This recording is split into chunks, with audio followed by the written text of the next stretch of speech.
Welcome to the HFMA Talk podcast, the podcast for NHS Finance. I'm Alex Hunt, Content and Social Media Executive at the HFMA. As the NHS in England faces unprecedented levels of uncertainty and change, the impact on individuals working within the service cannot be underestimated.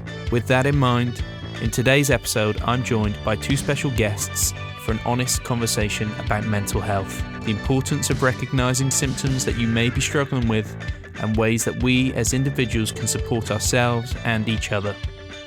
Joining me is Jodi Martin, Senior Strategic Finance Manager at Norfolk and Suffolk NHS Foundation Trust, as well as a mental health and wellbeing champion for One NHS Finance. Alongside her, Andy Barton, a mental health nurse also at Norfolk and Suffolk NHS Foundation Trust. Together, they'll share their personal journeys into the world of wellbeing and offer practical advice for anyone who might be struggling or simply looking for new ways to take care of themselves and their colleagues.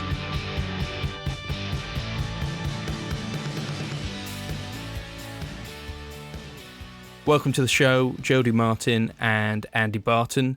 First of all, could you tell us a little bit about yourselves, your roles, and what led you to become involved in mental health and wellbeing support? So my name is Jodi Martin. I work for Norfolk and Suffolk Foundation Trust, which is a mental health trust. I work in strategic finance. I've been here quite a lot of years. I really love the NHS and what we do and what we stand for. I think I became part of the wellbeing agenda and becoming a health wellbeing champion is because I generally care for people. I want people to be happy at work, happy at home. I have had some lived experience with mental health, mostly like anxiety and stress at work. And I just didn't want anybody to go through the same thing I've done, and anything that I can do to help that. That's kind of where I was coming from being a wellbeing champion. Yeah, so my name's Andy Barton. I've been a mental health nurse.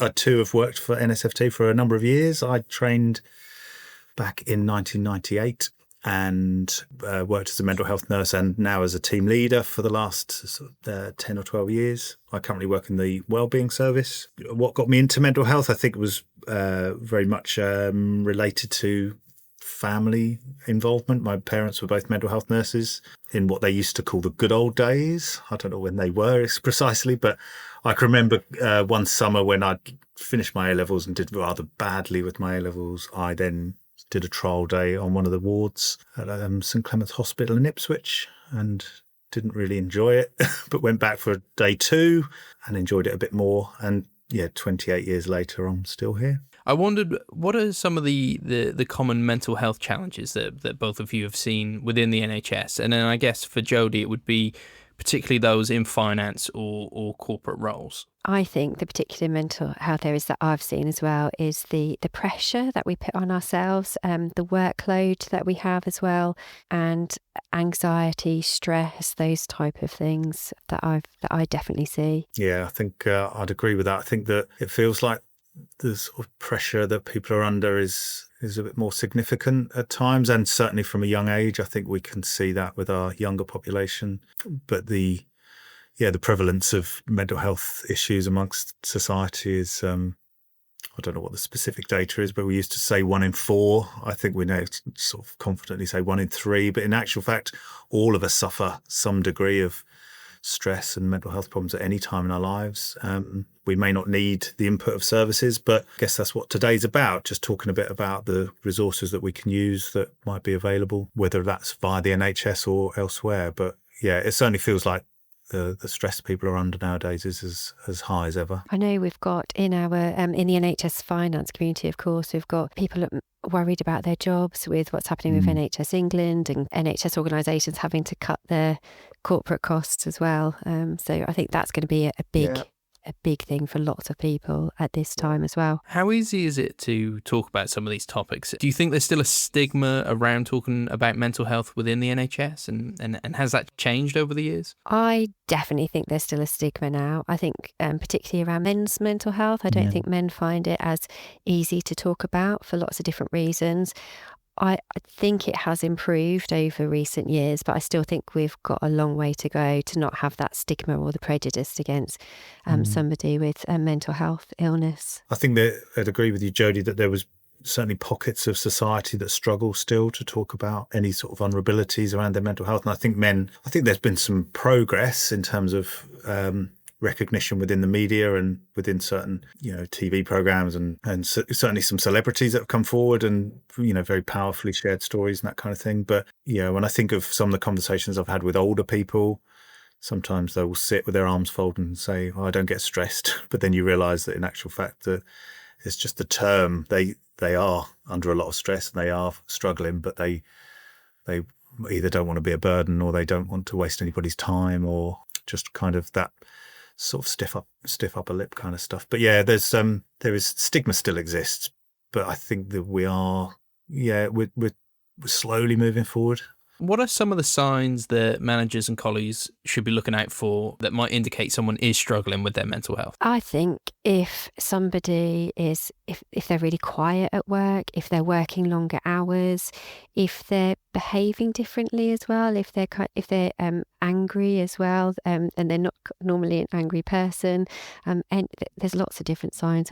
Andy, you probably know a bit more than me on this one. Yeah, like you say, any changes in how somebody behaves, I suppose. If we might notice that they're isolating themselves a bit more or working a lot later because of the stress that they're finding themselves under. But we see stress is around us all the time. We all have a certain degree of stress, and in a way we kind of need that stress to function. But it's when we talk a lot in the wellbeing service about the stress bucket. That's when that starts overflowing, and you can kind of see that in your colleagues or your loved ones. That's when some kind of a gentle word or offer of support is always welcome, I think. I know when I was struggling, I would be I just got my first big promotion and I felt so responsible. I had like a team of staff. We were setting up a new finance system. We were merging as a trust, and I just thought, there's so much to do. How am I going to cope with all this? And I was definitely a lot quieter at work. There's also, so that you might not pick up on, there was obvious signs as well that I would just burst into tears. So I would be driving to work and I would be crying, my heart would be pounding, and then I'd manage to pull myself together in the car park and I'd walk into the building. Somebody would say, "Hi Jode, how are you?" And I would just like burst into tears. And that's a really obvious sign. So yeah, You must have been exhausted. It was. I actually ended up being off for, I think, 2 or 3 weeks. But I can say, my manager was amazing. She just said, "Right, Jodi, just stop. Go home. I don't want you coming in. Go see the doctor." It was also to the point where I wasn't sleeping at night. So I'd wake up in the night and my heart would be pounding. I just couldn't get back to sleep. So then when you're super tired and then you just get down into that negative down spiral, and sitting in the doctor's waiting room, I remember just like crying my eyes out, and people like trying not to look at you, but thinking, what on earth is wrong? But so I had some sleeping tablets, so that that helped me get some sleep and some energy back.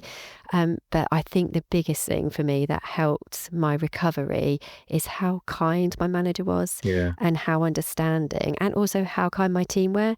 So I was just like, I'm just going to keep going because I've got this new job, and I'm not going to let anybody down. And they would, and just the fact they won't stop. Like we'll manage this. You need to be kind to yourself, sort yourself out. And then we'll work through this. And I used to meet with her when I went back to work eventually. I'd meet with my manager. We'd meet on a daily basis to start with for the first week. And she said, "Right, I'd like you to do this, this and this. If you could do these tasks." And then so I'd do those and just built up my confidence a bit more. We got some short-term additional support in as well for extra staff to help implement the finance system as well. So yeah, that's it. It was the worst thing for me. So I'm really going off at a tangent here. Was I didn't see that I couldn't see the end of the tunnel. So I was just like, how long am I going to feel this dreadful for? I felt like I was never going to come out of this. If somebody had said to me, you'll be okay in a month or 2 months or 3, I think I would have been better. But I was in such a dark place. I felt I'm never going to come out of this. But I did, with the support and the kindness of people around me, and it was, here I am today. And I've gone for other promotions since, so I know I can do it. Well it didn't put me off.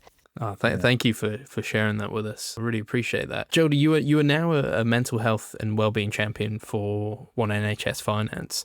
I was wondering if you could just kind of talk a little bit about what that means to be a champion. I think it's knowing, like for the team, it's knowing that there's somebody to talk to if they want to, and they might not want to open up to you. As a wellbeing champion, you're not there to fix people.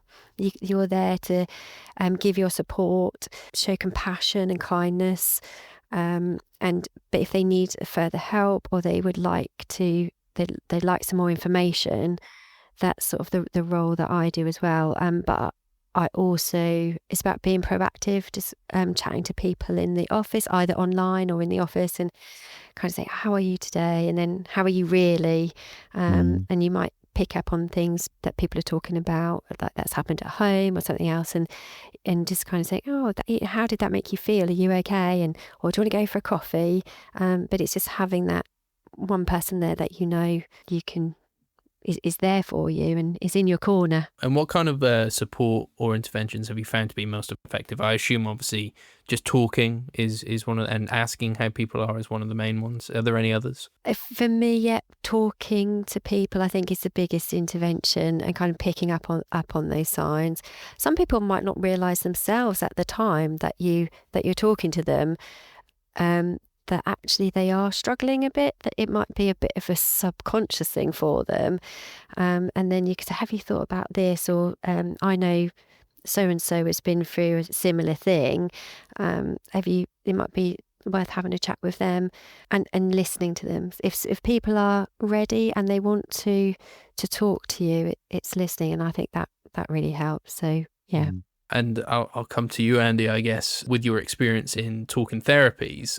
What are some of the practical ways that you've noticed that people can do to take care of their mental health day to day? Yeah, hats off to anybody who's a mental health first aider, because I think we in the sort of more formal services, we rely on our little army of sort of volunteers and people who are genuinely interested and care about their colleagues and care about mental health in the workplace. And I think we know that when we said earlier that the prevalence of mental health problems amongst our society feels fairly significant, sometimes the resources within statutory or NHS services don't always match the demand. So we need lots of kind people. We need lots of creative people who can find ways to help colleagues or loved ones or neighbours, or we need to create that sort of the society of care, or we called it care in the community. It was a term from a few years ago, but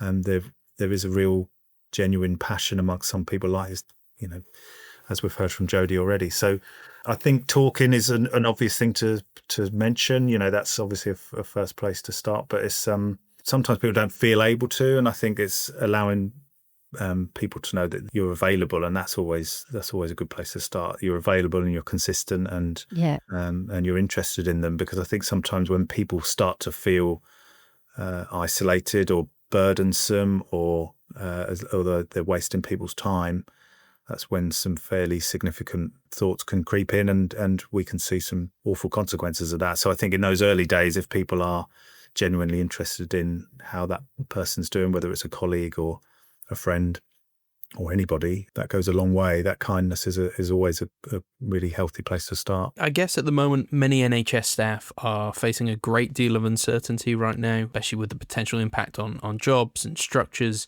Do you have any advice for kind of managing that stress and anxiety that comes with that kind of uncertainty? I would say there's lots of resources out there. Andy might have some more practical tips. I know through One NHS Finance, there's actually a recent health and wellbeing newsletter, and it's around mental health awareness. There's a supporting our staff resource guide as well, and there's you can have mock interviews if you haven't had an interview for a number of years. There's some mock interviews. I'm a bit biased when it comes to reaching out for mental health support because I've been in the talking therapies, what used to be called IAPT service, and that was improving access to psychological therapies back in the day, and that's now changed. And across the country, we have talking therapy services all over the place, and pleased we do, because I think every single day people are being referred to those teams or referring themselves to those teams and finding some real benefit to that initial session with the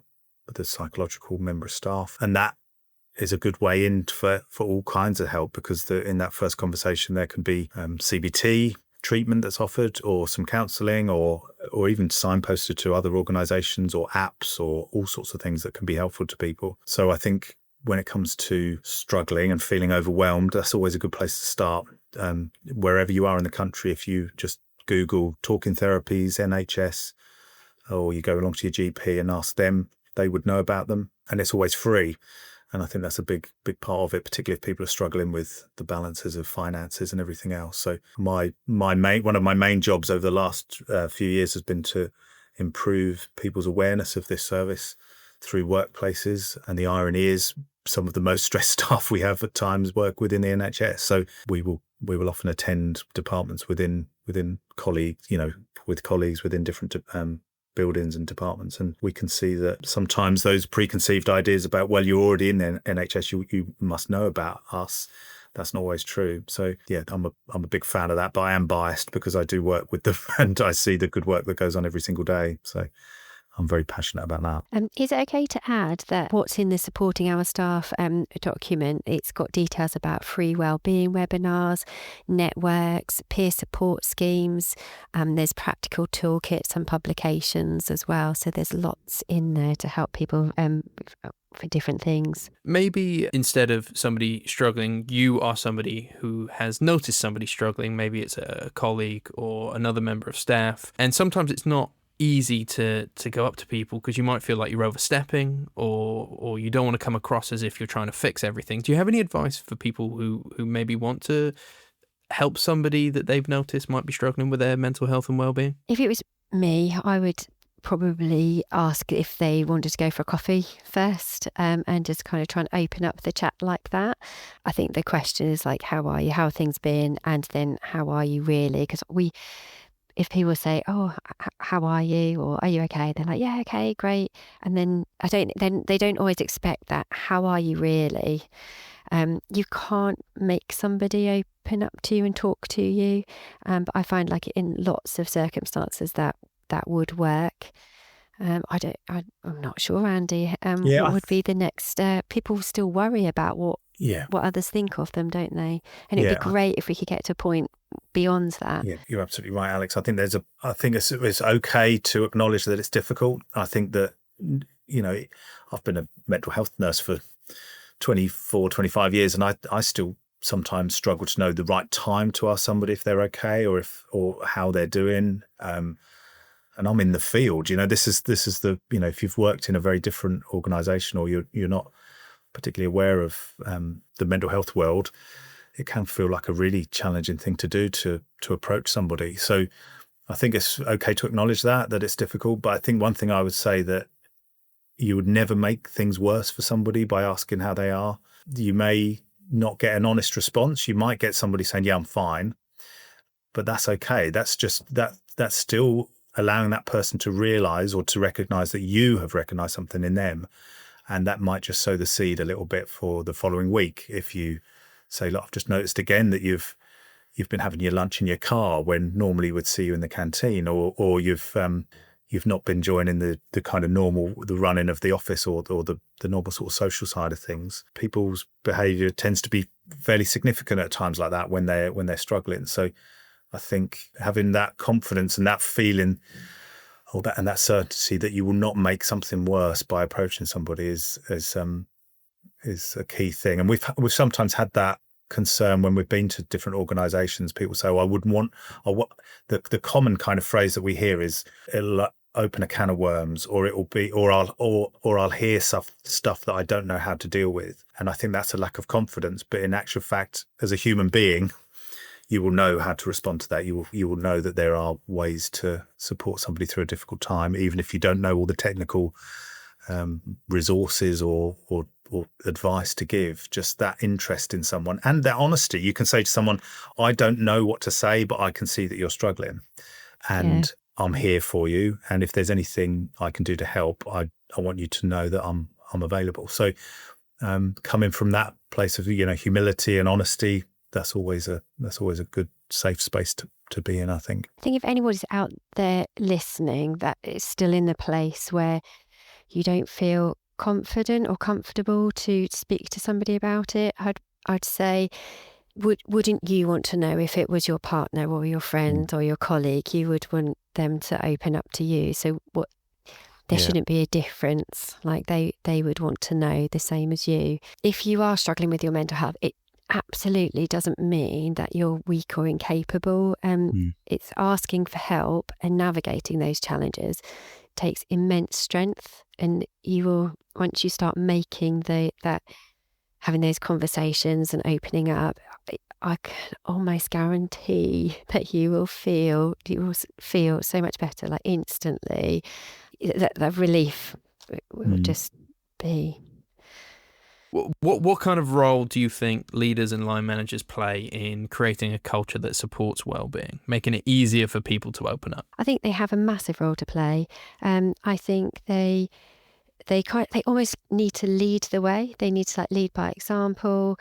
They need to be a good role model in terms of not working all the hour God sends. But if they can, be open and honest, being kind, compassionate. If you don't have it from the top, almost, how can you expect it to filter through to the rest of your team? And that doesn't mean to say if you don't have a manager like that, the rest of the team can be kind and compassionate. But I think it would make a big difference, having that role model. Yeah, I think that we underplay just how significant the connections we have at work are. We spend a lot of time at work. When things are good, things are good. When they're not, we need people around us who are able to have those conversations with us that will help us through a difficult day or a difficult week. And there is, I think adding to what Jodi said, I think also some vulnerability as well from a line manager or from a leader is a powerful thing, because I think there is sometimes this sense of, well, I need to just carry on because everyone above me, they're all functioning, they're all sending emails at early hours of the morning, and they all seem to be managing. I should be able to manage as well. And I think that some of the most powerful things I've seen in my career is when a senior member of staff says, I'm going to have to take some time off, and the reasons for that are that I'm struggling with stress. And you think, whilst we don't want to see that happening frequently, when we do see it, we realise that in actual fact that's a very it's a human thing, and it shows that person has taken the right steps to recover in order to then function in their role further down the line. So we all know that work is hard, and we all have jobs to do, and we have to attend when we're struggling. But I think that vulnerability can be really powerful as well when people have things happen in their lives and they need to step away for a bit. That can be a strong sign of a culture that is acknowledging that stress and mental health challenges exist. In your experiences, have you seen any good examples within kind of your teams or maybe other departments' teams that have made mental health a priority? Yes, I do know some organisations that have, I can't remember what they call them, but it's volunteering days. So in their policies, staff can take a day a year or 2 days a year, and specifically for volunteering, helping out in the community. And I think that's a great initiative and a great policy. It kind of gives people that permission to take a day out of the office, and by volunteering and giving something back. It's one of the, I don't know if anybody's heard of the 5 ways to wellbeing, but it covers some of those 5 ways to wellbeing. Organisations vary in terms of their attention on the stress levels amongst their staff, but I think a useful thing is when somebody's doing okay is to look at a wellness at work plan and just say, this is how I work, this is what I struggle with, this is where I feel most stress, where I sense the most amount of stress.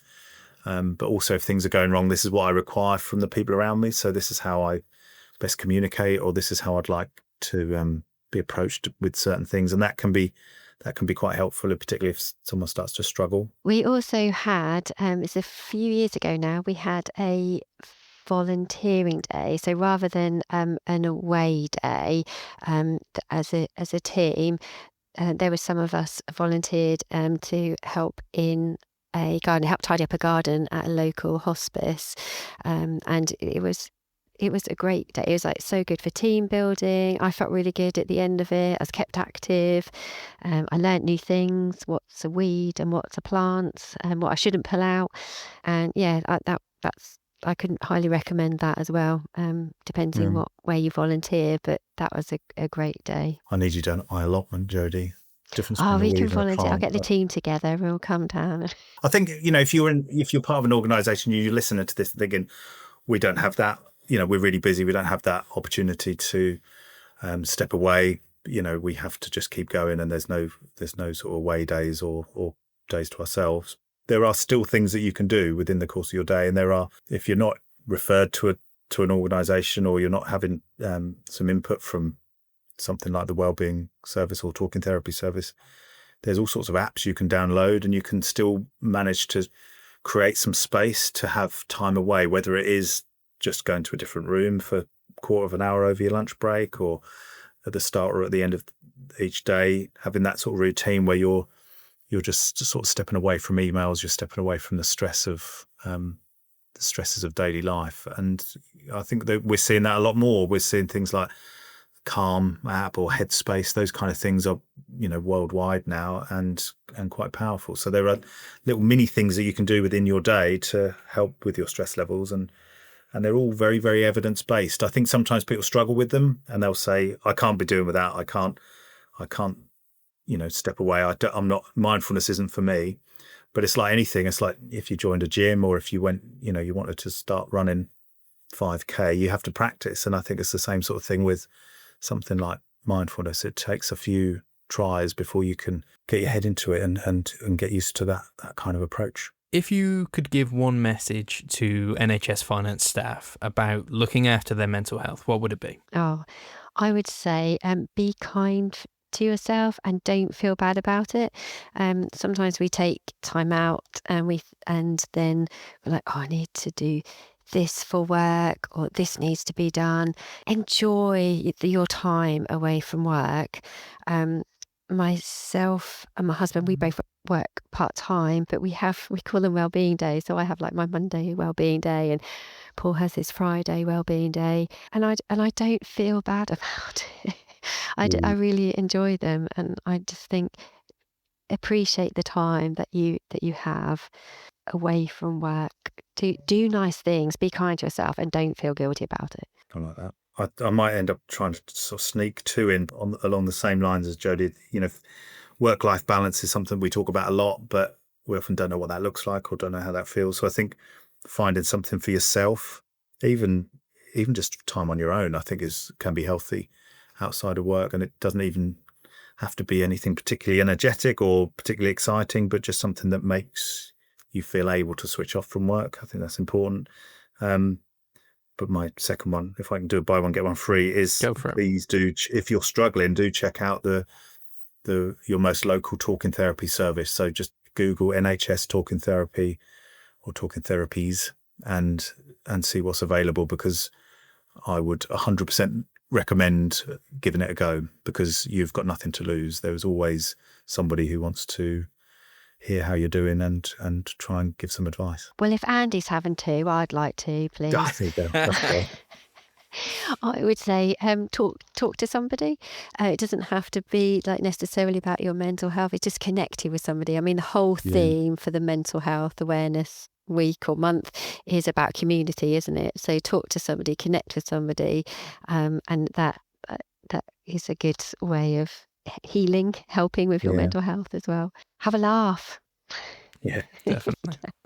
where else can people go within or outside of the NHS if they need support with their mental health? I mean, yeah, again, I'm a bit of a one trick pony. So I talk a lot about what happens within the NHS because it's free and it's readily available, fairly readily available, although we obviously sometimes have waiting lists for things because the demand is quite high. I think I've seen over the last few years other organisations and other sort of parts of our society become a bit more creative with regards to mental health conversations and that kind of thing. And a good place to go, and I've seen this with my own eyes, is your local library. You know, that's the sort of place you can go if you're feeling like you're not really sure about mental health treatment per se, or you're not sure about the NHS route. Go along to your library and just ask there, because you know there's been a big push recently to help people get a bit more connected, as Jodi's spoken about. You know, our communities connectedness is a massive thing when it comes to struggling with your mental health. If you feel like somebody's on your side or someone's there for you, that can be a really positive have a really positive impact. The advice we give people always is go to your GP, but I think sometimes people think, well, you know, I go there and I'll have 6 minutes with them and I don't really know what I'm going to get from that. But there are always within our societies, there's always places to go, and you know, there's a sort of a horses for courses thing, but you will find it. And I think, again, going back to the NHS route, they're the kind of things that we can talk to people about. We can say, look, whereabouts do you live? Let's have a little think about what might be happening on certain days of the week, and either physically or online attending some of these support groups that are out there. So and you can always speak to your wellbeing champion. And we signed up as champions because we care and we want people to be happy as well. And the support for staff document specifically for NHS Finance staff as well. That's on the One NHS Finance website. Brilliant. Well, that kind of leads me quite nicely into my next question there, Jodi. If people are listening today and they would like to support similarly to how you do, how can they get involved with One NHS Finance and kind of begin that journey of becoming a health and wellbeing champion? So on the One NHS Finance website, there's a link on there to take you to Wellbeing Champion Network, and it will tell you a bit more about what it's about, how you can sign up. There's a wellbeing charter.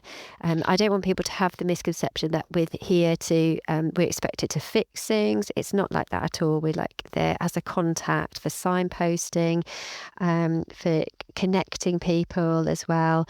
I know in our trust we organise events, and as a network across the counties and the nation, we share best practice and ideas and things like that. It's another community that you can get involved in and connect with. Brilliant. That's great. Thank you. And do any of you have any kind of final comments, maybe something we haven't touched on that you would like to say about kind of mental health and wellbeing within the NHS? Is there anything you would like to say before we close the conversation? I would just like to say, please don't suffer in silence. I did for quite a while, and it just got to the point where I'd burst into tears when anybody spoke to me. Sleepless nights. If I'd have spoken to somebody sooner, I know it wouldn't have got to that point. And just the thought of anybody suffering makes me feel really sad. So please don't suffer in silence. Big here to that. We know that the world can be a bit of a scary place and feel particularly stressful if, as you've already mentioned, you know, there's stress around, you know, career prospects or organisations that are going through big changes and all that kind of stuff. And then we sit in the evening and watch the news. Then we see what else is happening in different parts of the world. And then we go on our phones and we start comparing our lives to other people who have perfect, you know, who portray themselves as having perfect lives and that kind of stuff. So I think that we can always get drawn into that sort of doom scrolling or finding the negatives that are around us. But there is a lot of joy out there, and there's a lot of really positive stuff. So trying to, as Jodi alluded to earlier, that, you know, the 5 ways to wellbeing is a big thing within our service. We talk about, and that's easily, you know, you can easily research that and try and find something in there that would work for you. Because there are always opportunities out there to feel a bit better about ourselves, and they don't always cost a lot of money either. So I'd probably say that there's small changes that we can all make to feel a little bit better, but don't put any pressure on yourself. I think that's a big part of it. Well, thank you both for coming on this episode today and being open and being vulnerable. We really do appreciate it, and I'm sure the audience will appreciate it as well. So thank you very much. Thank you. Thank you. Thanks. Thank you to Jodi and Andy. If you're interested in any of the resources discussed today, or if you're interested in becoming a One NHS Finance mental health and wellbeing champion, then you can find links for more information in our show notes. That's it for this week's episode of HFMA Talk. Thanks for listening. Don't forget to subscribe so you never miss an episode. And if you enjoyed the show, we'd really appreciate it if you left a 5-star rating on your favourite podcast platform. Take care and see you next time.